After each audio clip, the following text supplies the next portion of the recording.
the average driver spends over $2,000 a year on fuel. But what if I told you that nearly 30% of that is wasted because of a hoax? In this video, I'll reveal 17 fuel myths stupid people fall for. These range from $40 mistakes to decisions that caused engine failure and voided warranties. At the end, I'll reveal a $25,000 mistake many drivers are making because they're being lied to by manufacturers. Let's dive in. Myth number 17. Premium fuel makes engines cleaner and perform better. According to AAA, over 16.5 million Americans buy premium gas even though their cars don't need it. This amounts to over $2 billion wasted on a marketing gimmick. Contrary to popular belief, names like Premium or Ultimate and V-Power have nothing to do with fuel quality, but rather its octane rating. Octane rating measures how well a fuel source resists engine knock or premature detonation. Regular gas has an octane rating of 87, while Premium has a rating of 91 to 94. So, why shouldn't you buy the gasoline that better resists knocking? Because your regular car doesn't need it. Most engines have a compression ratio that's designed for 87. When you use higher octane ratings, all you're doing is spending more money. Vehicles that need higher octane ratings are high-performance vehicles and supercars. As for its cleaning properties, premium gas has the exact same additives as regular gas. So, that extra 85 cents you're spending per gallon is money that would have been better spent elsewhere, just not on the next myth. Myth number 16. Filling up in the morning gets you more fuel. Here is a widely held belief that makes scientific sense, and that's what makes it so convincing.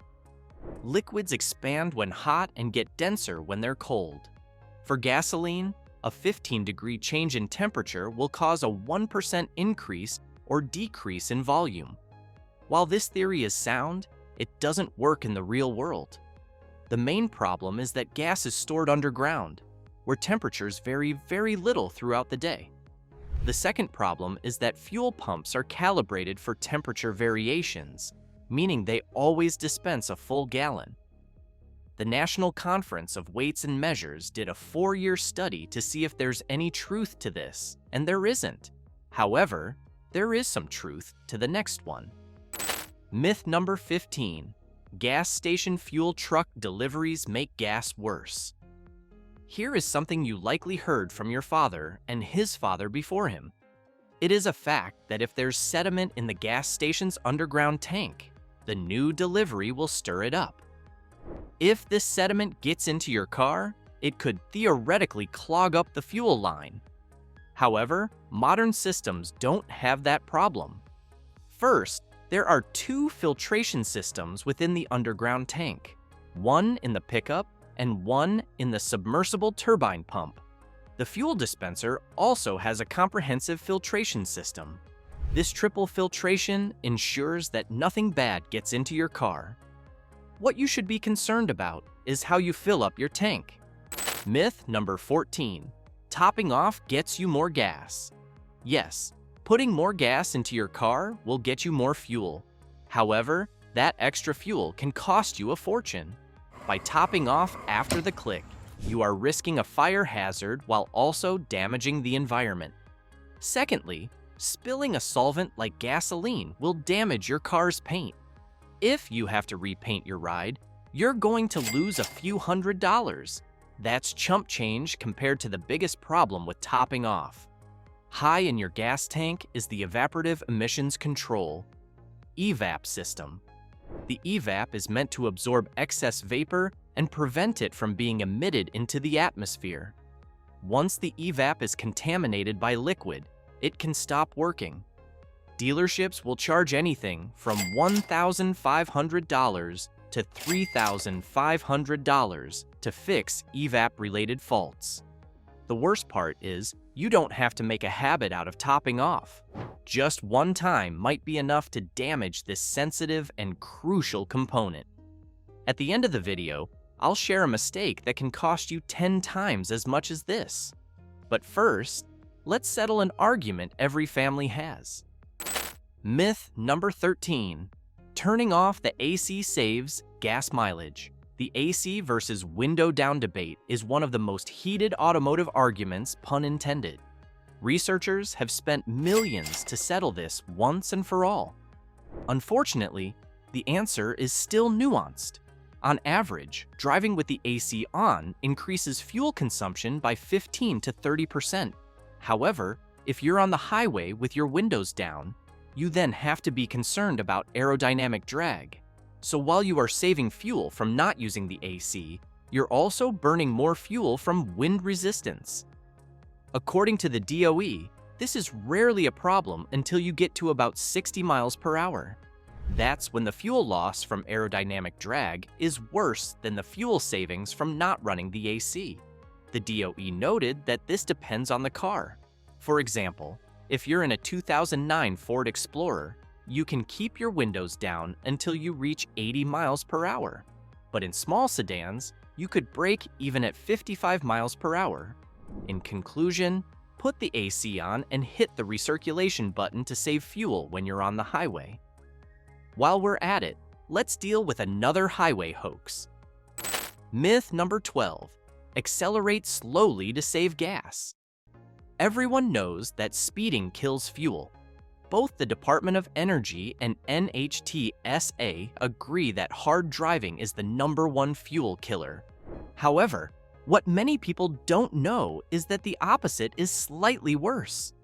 When you barely press the pedal and you take 30 seconds to reach highway speed, you're putting the engine under unnecessary pressure. This type of driving leaves you in higher RPMs for longer. Besides being bad for fuel, high RPMs generate more heat, which wears out internal components like pistons and bearings quicker.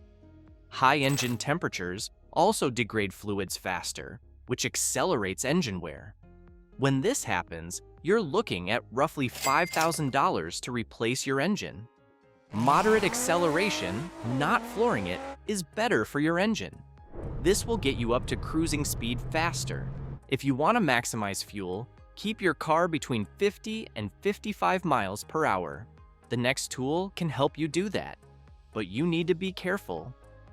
Myth 11. Cruise control always uses less fuel. Cruise control is one of the most beloved driver assistance features. This technology is credited with making driving easier on long trips, increasing safety, and improving fuel control. But not always. Some studies suggest that, on average, cruise control cuts fuel consumption by about 10%. However, there is one important caveat. When you're on hilly terrain, you should never use cruise control. Cruise control is designed to keep you at a steady pace. So, when you're on a steep incline, the system uses more fuel in order to maintain your speed. This also puts more strain on your vehicle. The same thing happens when you're going downhill. Instead of allowing the car to coast, it is still burning fuel and might even cause you to go slightly quicker. This technology will also consume more fuel in traffic because it's not designed to handle hard braking and sudden acceleration. When you're on winding roads or in an area where you need to adjust speed often, cruise control is also a bad idea. In general, this is an awesome feature, but only when you use it right, just like the next one. Myth number 10. Shutting off the engine at a stop saves gas. Many modern cars are now equipped with start-stop technology. This innovation is designed to reduce carbon emissions by shutting off the engine whenever you come to a stop. Cars with this feature save between 5 to 10% on fuel. But what happens when you don't have this technology? According to the AAA, it is often better to idle than to switch the engine off. However, if your engine is warm and you don't expect to move for about 3 minutes and you have a good battery, you can switch off the engine. That's because constantly shutting off and starting the engine puts stress on the battery, starter, and charging system. Cars with start-stop systems have upgraded batteries and starter motors to handle the extra strain. If your car doesn't, the money you save on fuel will go towards buying a $200 battery and up to $1,200 for a starter replacement. So, yes, this will save you fuel, but it will cost you much more in repairs. Still, the damage doesn't come close to the next one. Myth number 9. E85 is cheaper, so it's a better deal. Roughly 20% of drivers have admitted to using the wrong fuel at least once. The most common mistake is using diesel in a gasoline car or vice versa. As bad as that is, it doesn't compare to pouring E85 in a non-flex fuel car. Every car since 2001 has been modified to handle E10, which is a blend of 90% gasoline and 10% ethanol. Ethanol is used to boost octane ratings while keeping emissions lower. However, ethanol has two serious downsides. The first is that it is hygroscopic, which means it attracts water. That's why you shouldn't leave fuel sitting in your car for ages. The other problem with ethanol is that it is a solvent. When you use high concentrations of it, like in E85, it dissolves non-resistant rubber and plastic in the fuel system. This not only leads to insane fuel leaks, but it is also a fire hazard. If you ever mistakenly pour E85 in a non-flex fuel car, don't start the engine. Get it towed to a mechanic for a thorough inspection. Later in the video, I'll expose another alternative fuel that promises major savings but doesn't deliver. But first, let's dismantle a massive scam industry. Myth number 8. Fuel economy devices actually work. If you've never heard about the 200 miles per gallon carburetor, then count yourself lucky. This was the first of now hundreds of devices that promise astronomical fuel savings. We've seen magnets that align fuel molecules, vortex generators, Magus pills, and even a water-to-fuel generator. Unfortunately, every single one of them has been disproven. While some of these products have demonstrated positive results in perfect lab conditions, none work in the real world. The biggest knock is the fact that no manufacturer in the world uses them. Car companies spend billions of dollars to meet CAFE regulations. If there were a device that could help them cut fuel costs by even 10%, everyone would use it. The other problem with these phony devices is that some of them are illegal upgrades that can void your warranty and damage your engine. How you drive has a greater impact on fuel economy than any mystery gadget. And no, the next thing doesn't count. Myth number 7. Driving on a near-empty tank maximizes fuel. There are two undeniable truths that support this myth. The less time you spend traveling to a gas station, the more fuel you save. You also save fuel when your car is lighter. The problem with this myth is the damage it causes to your car and whether it's worth the fuel savings. When you drive with your tank below a quarter full, you are risking serious damage to the fuel pump. The fuel pump sits at the bottom of the tank, and it relies on gas to keep it lubricated. When the fuel in your tank is low, the pump generates more heat and will eventually burn out, including labor costs. Replacing a fuel pump costs between $400 and $850. Now, let's contrast that with your fuel savings. Most drivers live less than 4 miles from a gas station. That trip will cost, on average, less than $1. The amount you'll save from driving around with slightly less fuel is even worse. In other words, you're spending hundreds to save a few dollars. That's an even worse trade-off than the next one. Myth number 6. Nitrogen in tires improves fuel economy. This is one of the youngest myths on this list, and it's being pushed by tire shops relentlessly. They claim that nitrogen maintains tire pressure better, reduces rolling resistance, improves safety, and boosts fuel economy. In reality, it's all garbage. First, it is important to note that regular air is 78% nitrogen already, and pure nitrogen is usually 95%. Tests by Consumer Reports and the NHTSA confirm that nitrogen loses pressure more slowly than regular air. Over 12 months, nitrogen loses an average of 2.2 psi, while regular loses 3.5 psi. That 1.3 psi difference does not make a real difference. NHTSA tests also show that nitrogen-filled tires have little or no effect on rolling resistance.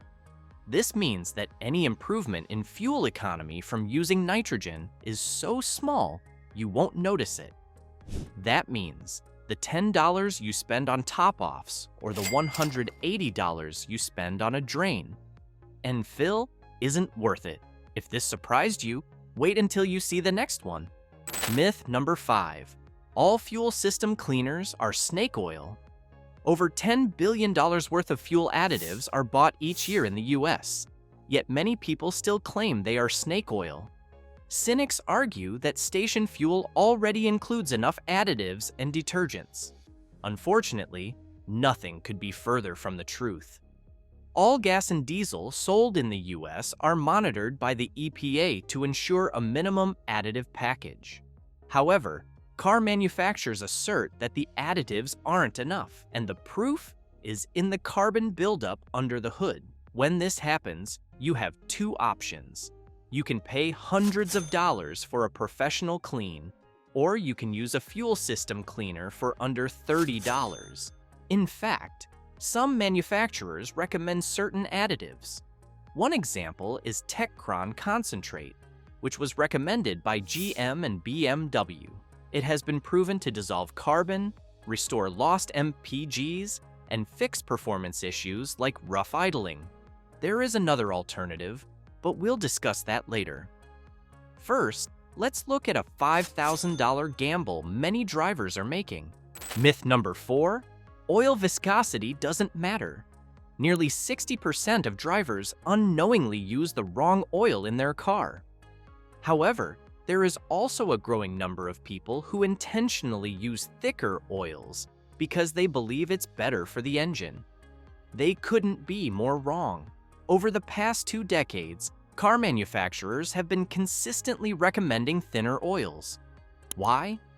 First, because it improves fuel economy. Thin oils like 0W20 are thinner and lighter than thicker oils like 5W30 and 10W40. As a result, it lubricates the engine faster, which reduces internal friction while also reducing drag. When engine parts move about more freely, they burn less fuel. On average, switching from 5W30 to 0W20 will improve fuel economy by 2.4%. This equates to a difference of 1 to 2 miles per gallon. Because thin oils are lighter, they also work better in cold weather. This reduces the damage caused by cold starts, which protects your engine from premature wear. That means the right viscosity will not only lower fuel costs, but also protect you from engine failure. That's the exact opposite of the next thing. Myth number 3. You can use vegetable oil in a diesel engine in a pinch. Biofuels are not a new concept. In fact, the first diesel engine was designed to run on diesel oil. However, a lot has changed with modern engines, and pouring vegetable oil is a mistake you might not recover from. Just like with the previous myth, the first problem with vegetable oil is viscosity. It is much thicker than diesel, so it won't flow as easily through injectors and fuel lines. If it does clog the lines, you could spend up to $2,000 to fix it. The second problem is that vegetable oil has lower volatility, so it doesn't ignite as easily. This will certainly leave you stranded in winter and will also require a full system flush. Finally, cooking oil burns less cleanly, which can lead to a massive amount of carbon buildup. All of these combined will cause severe engine damage. Considering that a new engine can set you back over $7,000, this is not a mistake you can afford. Still, that's nothing compared to the number 1 myth on our list. But before then, a secret gas stations don't want you to know. Myth number 2. All gas stations have the same fuel. Here is another myth that sounds true, but it is misleading. There are over 150,000 gas stations in the US, but only 130 refineries. This means that the refineries tend to supply all of the stations within their vicinity. However, gas stations are allowed to include their own additive package. All of the big stations have a unique blend of detergents, and so do many independent stations. These packages contain detergents, corrosion inhibitors, friction modifiers, and other chemicals that differentiate one brand's fuel from another. But since the EPA doesn't regulate this, nobody knows who is actually using what. The only fuel that is consistent is top tier. Tests by the AAA show that non-top tier gas leaves 19 times more deposits than top tier. Top tier contains polyethyramine, which is the same thing in T-cron concentrate and several other additives. This makes it the best fuel on the market and the perfect complement for the next secret. Myth number 1. Small cars always get better gas mileage. Now, we come to the most expensive myth on this list, but not in the way you'd expect. Small cars make up roughly 10% of new vehicle sales in the US. One major reason for this is the belief that compact cars are more fuel efficient. While this is mostly true, there are a few huge caveats. The first problem with small cars is that they strain under load. Once you have multiple passengers in a compact car, the engine will work harder, which means high RPMs. Small engines also feel the pressure when going uphill or when the AC is on. This makes them consume more fuel than larger engines. If you spend a lot of time on the highway, you'll encounter the second problem. Small engines require significantly more power to accelerate quickly, especially with multiple passengers. Then you've got hybrid engines. For example, you'll get 53 miles per gallon from a hybrid Camry and only 35 miles per gallon from a non-hybrid Corolla. So, before you spend a lot of money on a small car that costs a lot to maintain, find out about its real-world performance. The results might surprise you. That brings us to the end of this video. As you can see, believing some of these myths will not only worsen your fuel economy, but can also cost thousands in repairs. If you don't like the idea of wasting money, watch this: 17 secrets that make cars last forever.